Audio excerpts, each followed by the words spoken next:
Many thanks for joining us. It's still the conversation here on Lagos Television, and on the segment we'll be discussing building financially disciplined youth. In an era of instant gratification, online shopping trends and social media influence, many young people face challenges in managing money wisely.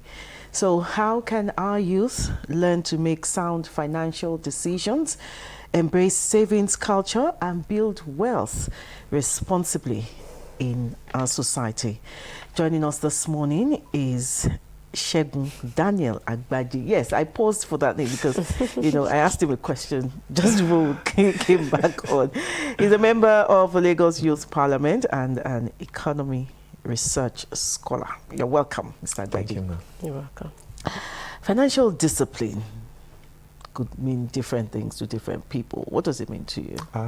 To me, precisely, is about empowering Nigerian next generation. Can you speak up, please? That is empowering Nigerian next generation for sustainable wealth. Take that again. Empowering Nigerian next generation for sustainable wealth. What do you mean? What do you mean by that? Now, that is to me, I perceive that to be that is training young people in order to create a wealth that lasts long. So not a temporal something. Like the instant gratification I mentioned. Yeah. So it's something that should go over time, and it should be something that can be transferable to other people. Because when you empower one, then there is something we call in economics that is a multiplier effect. Okay. I mentioned something earlier that the challenges the youths of today are facing: social media influences, online shopping. You can get everything online now. So how do you surmount such challenges? Okay, looking at those challenges, one of the things I believe so much is financial literacy and mindset education. When you've been saying financial literacy. Okay. What does that mean? Okay, financial literacy is more like teaching young people how to manage themselves financially. That is the habit of saving, investing, and also multiplying the little they have. Because we have different cadres of people. And in Nigeria, the segment of the youth is vulnerable. That is, which comprises of the unemployment, the underemployment, and also the informal working dominates. Okay. So, Joy, some people claim that, the economy, is not too good. It's not. You can hardly your take home. You can hardly cannot take you home. Cannot take you home. Those don't go even saving. So how can they also surmount that? Okay. Does financial literacy still comes into all of this? Yeah. Oh, okay. Because one of the major things the young people need to understand is restricting themselves, or let me just put it that way, managing themselves. That is, you spend according to what you earn. In economics, there is this system of tax that is called pay as you earn. So it can also be applicable to your own daily lives. That is, you cannot earn less and you spend more. Okay. So you run at loss. But in a situation where you don't have a choice. Okay, in a situation, I don't think there is a situation that you don't have a choice. Okay. So I don't think there is no situation that doesn't have a substitute. There is always a way out. Okay. But the only issue is the mindset of that particular young person. That is what he tends to do and then what he tends to get. How do you get it and how do you spend it? That is what matters. In economics, there's something we call what to produce, how to produce. That is, there is a way you can get those things and there's a way you can retain it to save for the rainy days. And that is where the investment process comes in. A youth that cannot invest definitely should not be expecting a return. I like the way you're going. You're just making me think of my economics class, And just on a lighter note, I saw a content online where a lady was asked, how much do you earn and how much do you save? And other people said, I have this and this is how much I have in my savings. And she said, I am using my savings to save my life. That has always been the trend. Now that she's alive. There's only someone that's alive that can save. But, seriously now, how early should one begin financial education? I so much believe that government should actually bring that into our curriculum. That is, it should be something that they should have been telling the younger people. From primary school? Not really. They can start it from primary school, but there is a way you level up the system that they will actually understand what you are saying. You cannot tell me a child of 12-year-old do not really understand financial literacy. You can make that child understand what is called financial literacy to his own or our own understanding. That is teaching such child how to manage the little you are giving him.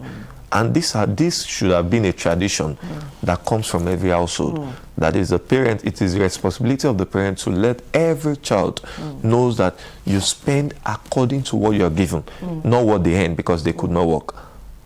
So they spend according to what they are given. So they should not expect to spend more, because when a young adult starts spending more than what he or she gets, then be expecting a problem in return. So are you saying now that lack of education, yes, not just education, financial education yeah, in school curriculum, yes, is contributing to this factor? You know, I didn't do it in school. Yeah, and that's the major reason I said they should try and bring in into the system. Okay. Because while I was serving in Ilorin, I could remember vividly we have a CDS called Financial Literacy. I was supposed to join another CDS, but looking at that name, I wanted to know what exactly it's all about. This is all about. So when I joined, I discovered they brought in some industries to come and educate us. You know, this financial literacy do not really stop on you saving. The investment is a key factor behind it. So if you save or you're keeping money somewhere, the money has no value until it is being invested. So when invested, it brings back a return. So the return is what you're expecting to spend, not the investment. But most of us will peg our minds on saving. Saving. Why you're saving? What are you saving for? There should be a reason why you're saving. And then that reason should be able to replicate more. And I will just divert a bit using Joseph in the Bible as an example. He gave that idea to Pharaoh that, see, kings, something is about to come, you need to save. And when actually the king eats to the advice of Joseph, we cannot see the return. When the siege comes, they were able to overcome. So at this point in time, every youth needs to understand this, that it is not all about savings, but it's all about investment. Okay, sorry, Joy. We've talked about the school. What about parents? What role do parents or the family background now play in ensuring the children or the youth, you know, gain this financial literacy? Because today we see even parents, you know, collecting from the children's savings. How do people say it in Yoruba? Child is not a washerman. And then you're collecting money. Exactly. What role do parents now and the family background play in all of this? Okay, let me just make this thing clear at first. Nigeria is Africa's largest population country. Okay. And we have the largest youth cohort. Yeah. You know, the future prosperity of every nation depends on how heavily they invest in the young people, financially and economically, morally included. So where the parents are coming in is, they are the first agent of socialization. Sure. So they should have that leverage of educating those young people before they get to school, before they get to other people. So this education, this particular financial literacy education should start from them. But the problem is, or let me say the question is, such parents, do they even understand what financial literacy is all about? Still, because we're talking about parents, I want us to narrow it down well, because I've heard cases of, you know, for those parents, while they were growing up, they didn't really have so much from their own parents, and then so now that they have children, they want their children to enjoy and not suffer what they suffered, and so they tend not to teach their children how to be content with what they want. Because we are putting the blame, or I'm not saying that we are putting the blame, but we are focusing more on the youth now. But again, if we trace it down to the way they have been brought up, if mommy has brought you up to always get what you want, and then so when you are older, you will always want to get what you want, or you always want to go out of your way to get something. So I want us to trace it down to the family. Should we call that peer pressure? Okay, let me actually say this. Awolowo said something. He said the children of those people you fail to train, you actually allow your children not to sleep. They will not allow your children to sleep.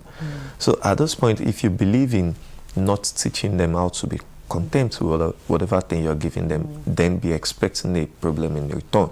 It will not only be a problem to you, but it will actually be a national problem. You know, most young people, they actually grow up in a more, should I say, economically fragile background. They grow up with more economically fragile background. So there is a need to build that structure back for them.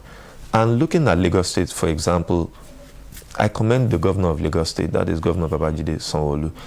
Through the Office of the Sustainable Development Goal, I think recently they organized a financial literacy, a one-day financial literacy program for the youth of Lagos State. And this has always been the reason why Lagos State keep organizing such programs, in order to educate not only the young ones, in order to pass the message to the parent also. Because there is this assignment that the parent needs to fulfill. If they are not fulfilling it, then we have a systemic risk in the nation. Okay. So now moving away from causes and challenges, depriving youths from savings and budgeting. Let's now move to how. What are the tools?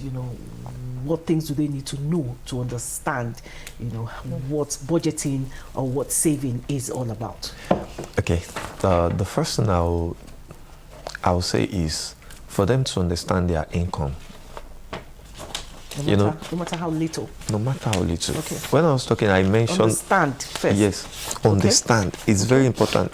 While I was talking, I mentioned unemployment, underemployment, and informal work dominates. Okay. You see, that particular informal work dominates. It comprises of people that are not doing a white-collar job. Okay. So, in Nigeria today, everybody needs to do something just to survive. Now, the point is, whatever thing you earn, have the understanding that this is my actual income and I'm not spending beyond. Once you have that particular mindset, that is a financial literacy mindset, that this is what I'm getting and this is what I'm meant to spend. Okay. In economics, you learn to separate your consumption from your savings. It is very paramount to consume, and it is another thing for you to save. So you need to understand that particular thing. How much am I earning? How much am I saving? How much am I consuming? If you are able to separate those things, this has nothing to do with a formal education. This is about you and understanding the process. I'm not putting too much pressure on yourself. You see all those aside things. from understanding your income, what else? Okay, apart from understanding your incomes, then understand the policy. Understand the policy that govern that particular environment you are operating in. Okay, please can you expatiate on Now, that? this is something that every youth needs to understand. Recently, I think there's a tax law that was passed recently. Yeah. And one of the things that I've learned so much about tax law is there is always a principle of tax system. And one of it is simplicity. And the simplicity of the tax law is it has also consolidated so many tax law into one that is making everybody to understand that you are not meant to pay tax when you've not actually gotten to this particular threshold. So once you understand that there's a level you need to get to before you start paying all this, and then the government has given you enough advantage to invest in yourself. So the policy, when you understand the policy that governs that particular environment you operate in, then you'll be able to factor your way in and make a better version of yourself. Okay. So those are just the tools that you can use. We can also talk about education, or there is one thing I wanted to remember now, that is a parent's, I think they call it a parent-based education. That is, there's a way the parent will need to enlighten the young person. So when he gets to the community, he will also replicate the same thing to everybody he's seeing around him. Okay. Like in Lagos State Youth Parliament, we are given the opportunity of presenting motion, that is to just bring up issues that is affecting the youth generally in Lagos State. And then recently we've talked about so many issues, like in my local government, my constituency. Recently I discovered that one of the issues we have is this particular financial literacy issue. And then I organized a program on it, coupled with a medical outreach. Now, the reason I'm bringing medical outreach in is if you call people actually to come and listen to financial literacy, nobody will come. Sure. So, because at the end of the day, they'll feel like you are only talking. So you need to add something that will bring them in. So when they come in, you now need to express yourself in a way that they could relate to it. I don't feel like you're attacking them. You first make them to see the need, why they need to embrace that particular way, and the implication of not embracing it. All right, since we're still talking about savings, what's your take on ajo versus investments? Yes, because some people have said, I know, some people have said that an investment is just useless, and some believe ajo dey help. So what's your take from your economic analysis perspective? Okay, you know, this ajo of a thing. I settled a simple issue recently about this ajo. You know, ajo is not having any legal backings. Exactly. So whatever that happens, it happens. It's such a big risk. So an ajo has no turnover. So it's not as if you're putting the money together to get this particular item, so that when it's being sold, whatever that comes in, you share. So it's just as if you are just keeping your money somewhere. And mind you, as you're keeping the money, the person keeping it has his own percentage is taken when you are getting your money back. So you are not even getting your full money back. So the only help that person is doing for you is helping you to get it, keep it somewhere. That's another type of ajo you are talking about. That's the way the ajo operates. That way. Oh, the person collecting has a percentage. So has a percentage. Yes, taking. Nobody collects. It's when it's your turn to collect from everybody. So that is how it's operates now. And it helps, eh? And it helps. Yeah, it helps. The reason it helps, it helps you to save. Not really savings. You know, some people join that job in order to just make sure that, okay, I take the first position. So after they've collected the money, they just put it in the business. That is where the investment comes in. Those people that has a mind of investing, and that is the major reason they are going into that job. Yes. Okay. Yes. That's the job I do. That's the one I like. For investment. Exactly. Investment has turnover. Yes. What about buying shares? You see, that is a particular thing people need to consider recently. Lately, I was going through some mobile app on my phones, on Play Stores, and then I think I stumbled across one particular app called Bamboo. Okay. Then, fortunately enough for me, in my class, because I'm a postgraduate student of University of Lagos in research, Masters in Research and Public Policies. So I had a course mate of mine that was talking about this Bamboo thing of it, and then I sat him down and said, "Alpha guy, explain this thing to me." And he said, okay, this is how it works. You know, opening the app, I discovered that there are a lot of companies with shares at very minimal level. Okay. Recently, I bought the one of Access Holding. You can doing advert for them. You can mention any name of any brand here. So, running through those things, I spoke with the person, and then he actually, but that particular shares is actually important. Okay. Because it's something that gives back so fast, though not as fast as people believe it should, but the return is very okay.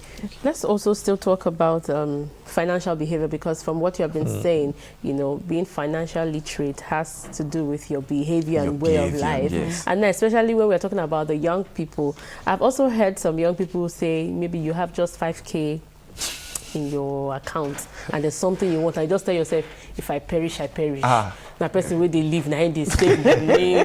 You know, this kind of mentality, how does it also help the financial behavior part? Okay, from my own view, that particular behavior, that if I perish, I perish, is not something people should actually believe in. Why? Now, if you believe if you perish, you perish, and you didn't end up perishing, what happened to you?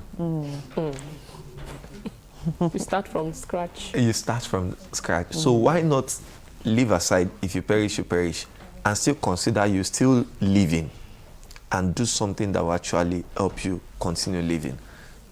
So most people look at their conditions and they believe like, well, I don't think something is coming somewhere else. But what matters in Nigeria today is who you know and your circle. If you're in the right circle, you get the right information. Okay, yeah, okay. Religion also plays a big role in savings and financial literacy, and there's a belief, in a particular religion that you don't know what is going to happen to you tomorrow. Why are you saving at all? Okay. What I would say about that is, when they said nobody has the idea of what is happening tomorrow, but that do not really stop you from investing. Okay. So you investing is not for yourself, actually. It's for creating wealth that will be an advantage to others. Because if you're able to create an investment, you become an employer of labor. Like what Lagos State has done. I think Lagos State has Lagos State Employment Trust Fund for youth. That is for building youth, for capacity training, for organizing programs that will actually be beneficial to this youth. And one of the reasons why they are doing this is because they know that after doing this, they believe you should go to your immediate community to impart knowledge and ignite the passion of others. Okay, in your opinion, does financial independence, does financial discipline directly leads to financial independence? Yes. Okay, how? Okay, if you are actually disciplined, you have something to save. Okay. Now, the financial discipline, or what is meant by financial discipline is the ability to work. Is the ability? Ability to work and to retain that particular thing you're working for. Okay. If you're not disciplined, you cannot retain anything. Okay. There's no way you could retain things. Okay, so if you are working and then you are earning, you should be able to tell yourself that, okay, this particular portion of the money is going for this. So that is the disciplinary aspect of it. Yeah. So making you independent is when you now use the money, the portion of the money that is being saved, to bring up something for yourself. Independence has to do with you not relying on others for survival. So that is what independent economically, you not relying on others for survival. So the moment you are able to get a portion of what you save and then you are able to put it in a business or any investment, then that means you are having a mindset that I'm not waiting for others to do anything for myself. I've already created something for myself. We're still talking about financial discipline now. How important is budgeting? Budgeting is very important. Very, very. Okay, let me explain budgeting in a way that will be so clear. Budgeting has three types. We have budget deficit, we have budget surplus, and we have balanced budget. Now, budget deficit has to do with when you earn and you spend more. Now, to every individual or to every young person, if you are not having the knowledge of budgeting, definitely you'll be having issues in planning. Because budgeting has to do with planning. That is, how do I spend what I earn? How do I go about investing? What am I investing in? Still has to do with planning. So budgeting is as important as you, like what you said, still living, not perishing. Planning, not perishing. Okay. Something was just going through my mind while you were talking about budgeting. Our society is a giving society, like alms giving, like tithe, like this, like that. Oh, come on, someone will just come and meet you. Please, can I have 200 naira? Okay. Where do you factor? All those, yes. Miscellaneous.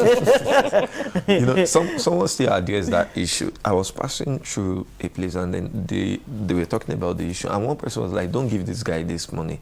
He's going to use it for this. But the woman said, either you're telling me this or not, I'm giving this person this. Exactly. Whatever he wants to do with That's it, his business. Let him do with it. Yeah. But the point is, for you to be able to give, it shows you have excess. I will assume you have excess. Okay, I don't agree with that. Oh, Okay, go on. You have excess. Now, the reason you agree with that is religiously, we believe that giving will bring more. But economically, giving do not bring more. It's only investment that brings more.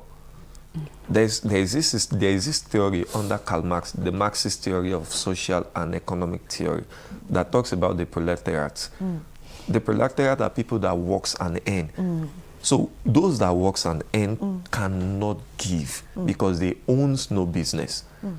But we have some set of people that are called lumpen proletariat. These are people that do not really work, but they get. Okay.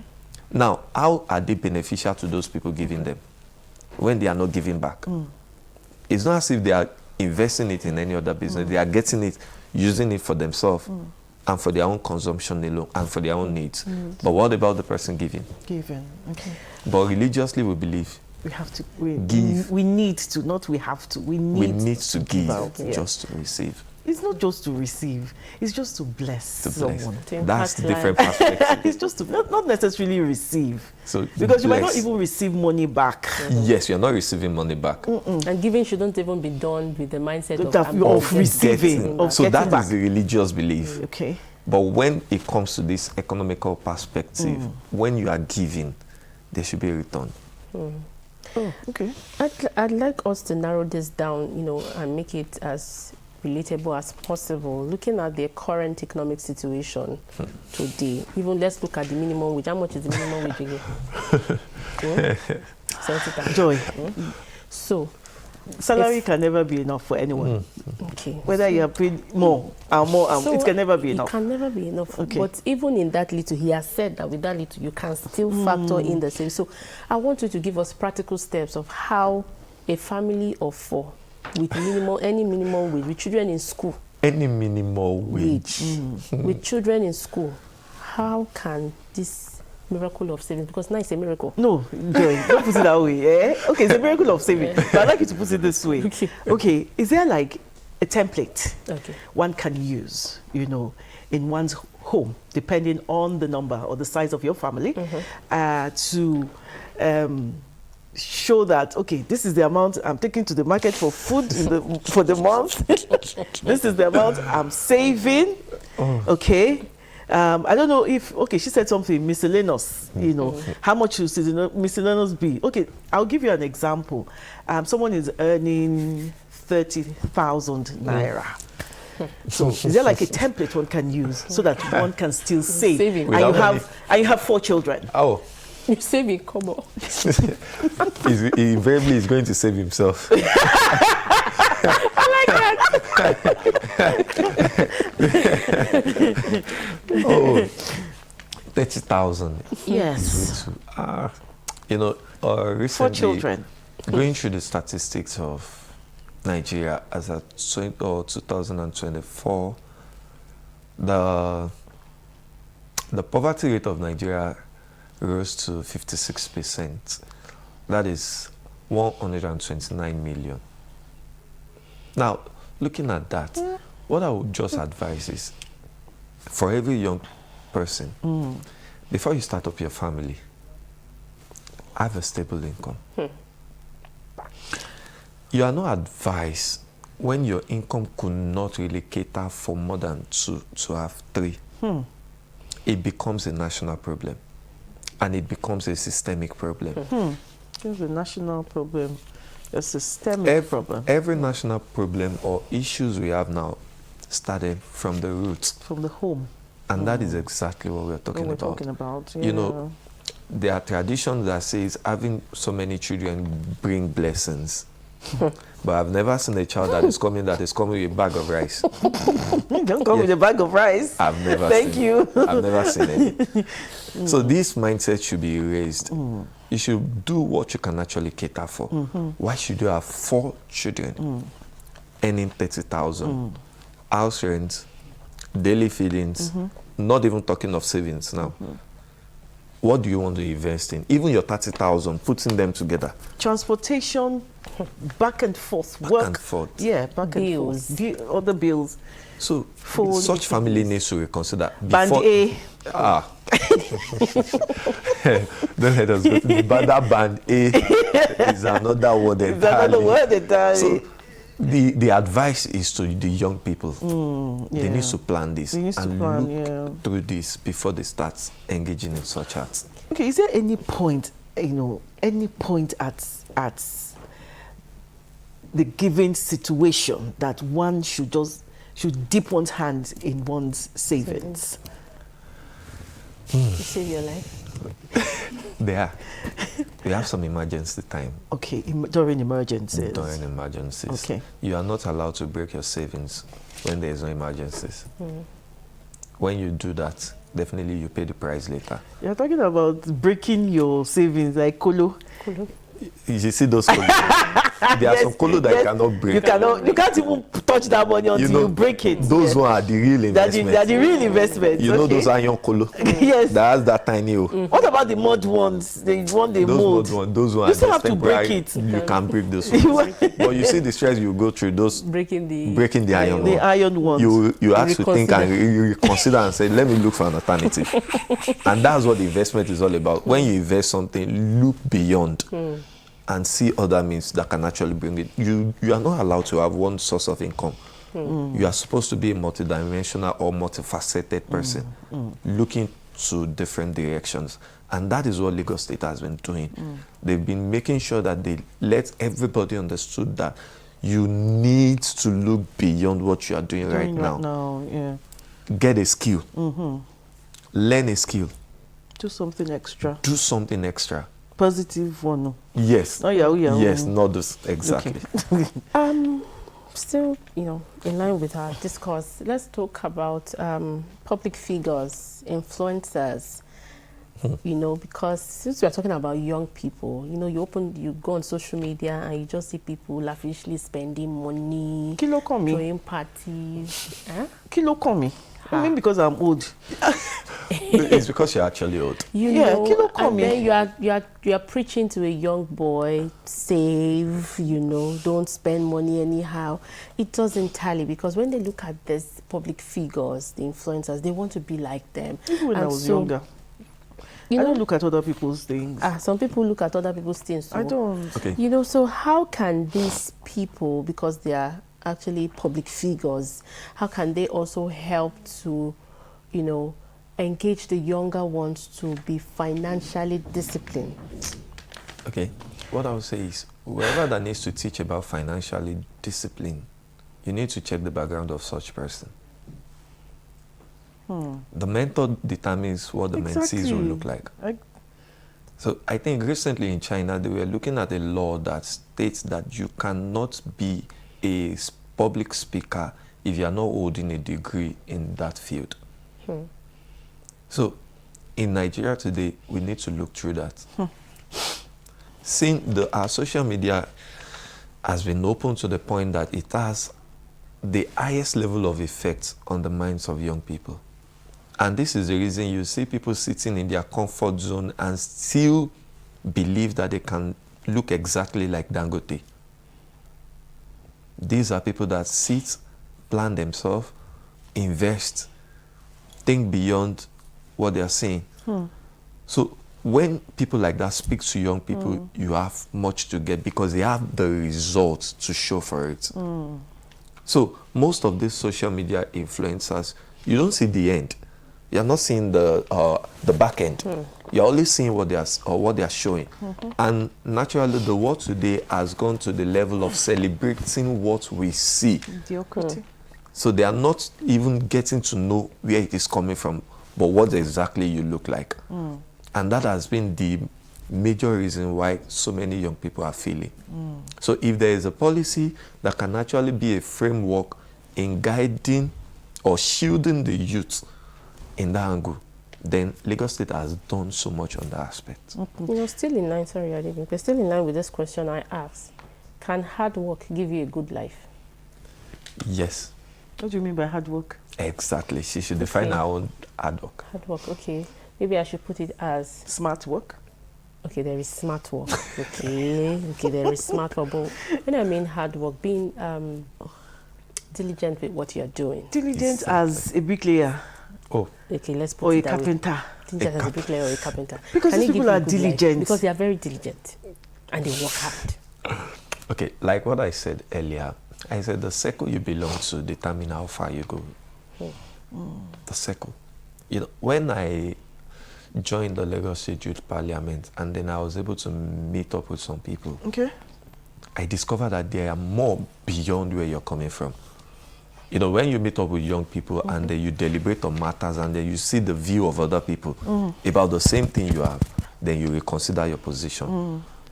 For you to be, one thing I tell people is there is always, in economics, there's something we call circular flow. I don't want to put the income now.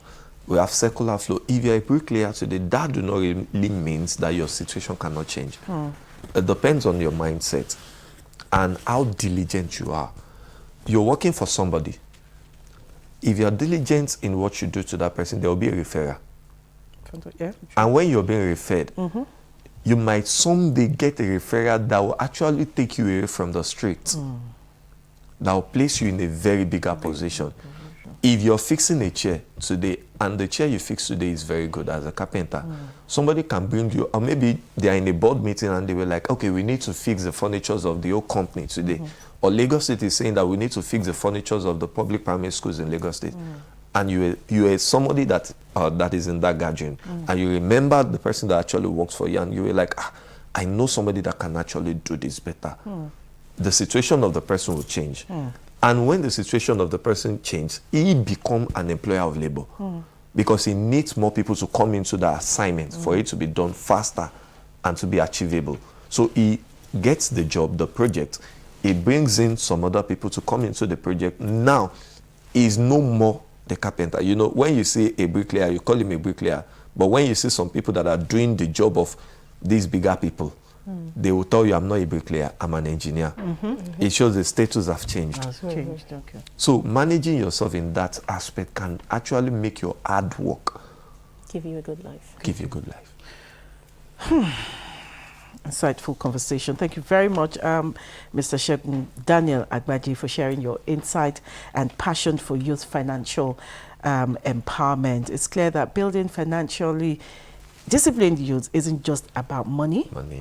It's about cultivating the right mindset and, of course, self-control in all of this. We'll be right back after this short break.